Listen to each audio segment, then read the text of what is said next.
Hey, welcome back to library. You guys know the drill. The book that we are reading is The Lion, the Witch, and the Wardrobe by C.S. Lewis. Let's talk about what just happened. We are on chapter 11, and chapter 10, you see Peter, Susan, and Lucy and the beavers going to try and meet Aslan at the stone table. And what just happened was the spell that the witch, does anyone remember what the spell was? She made it winter all the time. So it was always snowing, and it never Christmas, right? Horrible. But in the last chapter, Santa Claus came. Yes, Father Christmas came, gave them gifts. And so we see that the witch's curse is starting to break. Okay, guys, now let's see what happens next. And remember, Edwin is still with the witch. Chapter 11, Aslan is nearer. Here's the picture. Here we go. Oh, you see that? Look, there's Edwin, the guy who's like her servant, and the white witch. Edmund, not Edwin. Did any of you guys catch me on that? It's Edmund, not Edwin.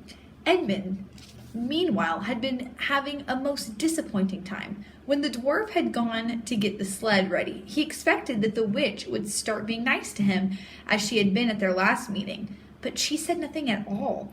And when at last Edmund plucked up his courage to say, "Please, your majesty, could I have some Turkish delight?" You said, she answered. "Silence, fool."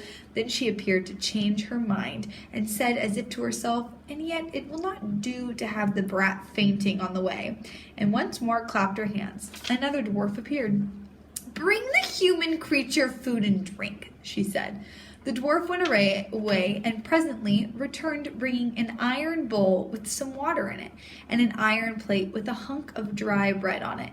He grinned in a repulsive manner. So that's like a gross, like an evil smile, right? As he set them down on the floor beside Edmund and said, "Turkish delight for the little prince, ha ha ha." "Take it away," said Edmund sulkily. "I don't want dry bread." But the witch suddenly turned on him, and with such a terrible expression on her face that he apologized and began to nibble at the bread, though it was so stale he could hardly get it down. "You may be glad enough of it before you taste bread again," said the witch. While he was still chewing away, the first dwarf came back and announced that the sled was ready. The white witch rose and went out, ordering Edmund to go with her. The snow was again falling as they came into the courtyard, but she took no notice of that and made Edmund sit beside her on the sled. But before they drove off, she called Furnace Ulf, and he came bounding like an enormous dog to the side of the sled. "Take with you the swiftest of your wolves and go back at once to the house of the beavers," said the witch, "and kill whatever you find there. If they are already gone, then make all speed to the stone table, but do not be seen. Wait for me there in hiding. I, meanwhile, must go many miles to the west before I find a place where I can drive across the river. You may overtake these humans before they reach the stone table. You will know what to do if you find them." "I hear and obey, O queen," growled the wolf, and immediately he shot away into the snow and darkness as quickly as a horse can gallop. In a few minutes he had called another wolf and was with him down on the dam and sniffing at the beaver's house.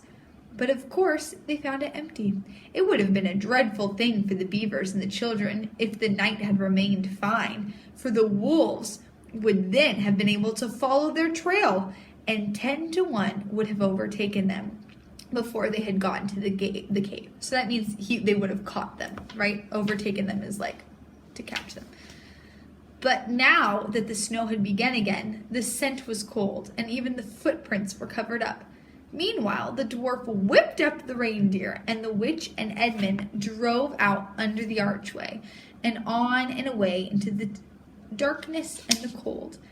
This was a terrible journey for Edmund, who had no coat.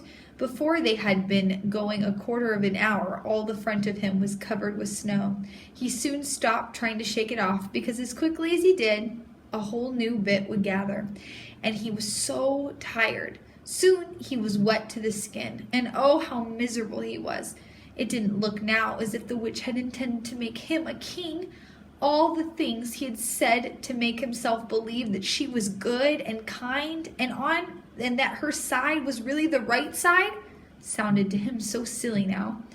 He would have given anything to meet the others at this moment. Even Peter, the only way to comfort himself now was to try and believe that the whole thing was a dream and that he might wake up at any moment. And as they went on, hour after hour, it did come to seem like a dream. This lasted longer than I could describe, even if I wrote pages and pages about it. But I will skip on to the time when the snow had stopped and the morning had come and they were racing along in the daylight. And still they went on with no sound but the everlasting swish of the snow and the creaking of the reindeer's harness. And then at last the witch said, "What have we here? Stop!" And they did. How Edmund hoped she was going to say something about breakfast, but she had stopped for quite a different reason. A little way off at the foot of a tree sat a merry party, a squirrel and his wife with their children, and 2 satyrs and dwarfs, and an old dog fox, all on stools around a table. Edmund couldn't quite see what they were eating, but it smelled lovely, and there seemed to be decorations of holly, and wasn't at all sure that he didn't see something like a plum pudding. At that moment, when the sled stopped, the fox, who was obviously the oldest person present, had just risen to its feet, holding a glass in its right paw, as if it was going to say something. But when the whole party saw the sled stopping and who was in it, all of the happiness went out of their faces. The father squirrel stopped eating with his fork halfway to his mouth, and one of the satyrs stopped with its fork actually in its mouth, and the baby squirrels squealed with terror. "What is the meaning of this?" asked the witch queen. Nobody answered. "Speak, vermin," she said again, "or do you want my dwarf to find you a tongue with his whip? What is the meaning of all of this? This waste, this self-indulgence? Where did you get all of these things?" "Please, your majesty," said the fox, "we were given them, and if I might make so bold as to drink to your majesty's very good health." "Who gave them to you?" said the witch. "Father Christmas," stammered the fox. "What?" roared the witch, springing from the sled and taking a few strides nearer to the terrified animals. "He has not been here. He cannot have been here. How dare you? But no, say you have been lying, and you shall even now be forgiven." At that moment, one of the young squirrels lost its head completely. He has, it squeaked, beating its little spoon on the table. Edmund saw the witch bite her lips so hard that a drop of blood appeared on her white cheek. Then she raised her wand. "Oh, don't, please don't," shouted Edmund. But even while he was shouting, she had waved her wand, and instantly where the merry party that had been there were only statues of creatures, one with its stone fork fixed forever halfway into its mouth, seated round a stone table on which there was stone plates and stone plum pudding. "As for you," said the witch, giving Edmund a stunning blow on the face as she remounted the sled, "let that teach you to ask favor for spies and traitors. Drive on." And Edmund, for the first time in this story, felt sorry for someone besides himself. It seemed so pitiful to think that those little stone figures sitting there, all the silent days and all the dark nights, year after year, till the moss grew on them, and at last even their faces crumbled away. Now they were steadily racing on again, and soon Edmund noticed that the snow, which splashed against them as they rushed through it, was much wetter than it had been last night. At the same time, he noticed that he was feeling much less cold. It almost became foggy. In fact, every minute it grew both foggier and warmer. And the sled was not running nearly as well as it had been running up till now. At first, he thought that this was because the reindeer were tired, but soon he saw that that couldn't be the real reason. The sled jerked and skidded and kept on jolting as if it had struck against stones, And however the dwarf whipped the poor reindeer, the sled went slower and slower. There also seemed to be a curious noise all around them, but the noise of their driving and jolting, and the dwarfs shouting at the reindeer, prevented Edmund from hearing what it was, until suddenly the sled stuck so fast that it wouldn't go on at all. When that had happened, there was a moment's silence, and in that silence Edmund could at last listen to the other noise properly. A strange, sweet rustling, chattering noise, and yet not so strange, for he knew he had heard it before. If only he could remember where. Then all at once he did remember. It was the noise of running water. All around them, though out of sight, there were streams chattering, murmuring, bubbling, splashing, and even in the distance roaring. And his heart gave a great leap, though he hardly knew why, when he realized that the frost was over. What do you guys think that means? So there's no more snow. Who do you think is there? And much nearer there was a drip, drip, drip from the branches of all the trees. And then as he looked at one tree, he saw a great load of snow slide off it. And for the first time since he had entered Narnia, he saw the dark green of a fir tree. And he hadn't time to listen or watch any longer, for the witch said, "Don't sit staring, fool! Get out and help!" And of course, Edmund had to obey. He stepped out into the snow, but it was really only slush by now, and began helping the dwarf to get the sled out of the muddy hole it had got into.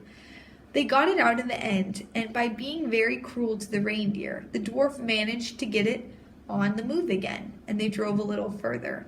And now the snow was really melting in earnest, and patches of green grass were beginning to appear in every direction. Unless you have looked at a world of snow as long as Edmund had been looking at it, you would hardly be able to imagine what a relief those green patches were after the endless white. Then the sled stopped again. "It's no good, your majesty," said the dwarf. "We can't go in the sled while it's thawed." "Then we must walk," said the witch. "We shall never overtake them walking," growled the dwarf. "Not with the start they've got." "Are you my counselor or my slave?" said the witch. "Do as you're told. Tie the hands of the human creature behind it, and keep hold of the end of the rope. And take your whip, and cut the harness of the reindeer. They'll find their own home." The dwarf obeyed, and in a few minutes Edmund found himself being forced to walk as fast as he could, with his hands tied behind him. He kept on slipping in the slush and mud and wet grass, and every time he slipped, the dwarf gave him a curse and sometimes a flick with the whip. The witch walked behind the dwarf and kept on saying, "Faster, faster!" Every moment the patches of green grew bigger and the patches of snow grew smaller. Every moment more and more of the trees shook off their robes of snow. Soon, wherever you looked, instead of white shapes, you saw the dark green of firs, or the black prickly branches of bare oaks and beeches and elms. Then the mist turned from white to gold, and presently cleared away altogether. Shafts of delicious sunlight struck down onto the forest floor, and overhead you could see a blue sky between the treetops. Soon there was more wonderful things happening, coming suddenly round a corner into a glade of silver birch trees. Edmund saw the ground covered in all directions with little yellow flowers. The noise of water grew louder. Presently they actually crossed a stream. Beyond it they found snowdrops growing. I think that's like a type of, I don't know what a snowdrop is, maybe a flower. "Mind your business," said the dwarf when he saw that Edmund had turned his head to look at them, and he gave his rope a vicious jerk. But of course, this didn't prevent Edmund from seeing. Only 5 minutes later, he noticed a dozen things growing round the foot of an old tree, gold and purple and white. Then came a sound, even more delicious than the sound of water. Close beside the path they were following, a bird suddenly chirped from the branch of a tree. It was answered by the chuckle of another bird a little further off, and then, as if that had been a signal, there was chattering and chirping in every direction, and then a moment of full song, and within 5 minutes the whole wood was ringing with birds' music, and wherever Edmund's eyes turned, He saw birds alighting on branches or sailing overhead or having their little quarrels. "Faster, faster," said the witch. There was no trace of the fog now. The sky became bluer and bluer, and now there were white clouds. There were white clouds hurrying across it from time to time. In the white glades, there were primroses, a light breeze spraying on which scattered drops of moisture from the swaying branches and carried cool, delicious scents against the face of the travelers. The trees began to fully alive. The larches and birches were covered with green and gold. Soon the beech trees had put forth their delicate, transparent leaves. As the travelers walked under them, the light also became green. Bees buzzed across their path. "There is no thaw," said the dwarf, suddenly stopping. "This is spring. What are we to do? Your winter has been destroyed. I tell you, this is Aslan's doing. If either of you mention that name again," said the witch, "he shall instantly be killed." Whew, I don't know about you guys, but Narnia sounds pretty beautiful when the winter is thawed. So the witch, does she seem happy or a little mad? I would say a little mad is an understatement. I would say very, very mad. So that's kind of what's going on right now. The next chapter for Little Tease is called Peter's First Battle. And there is, do you guys remember what Peter got from Father Christmas? He got a sword and a shield and a belt to put his sword in. So I bet he'll be using this in this battle. But we'll have to wait until next week before we can hear what happened. Okay, guys, you have an amazing rest of your week. I'll see you next time.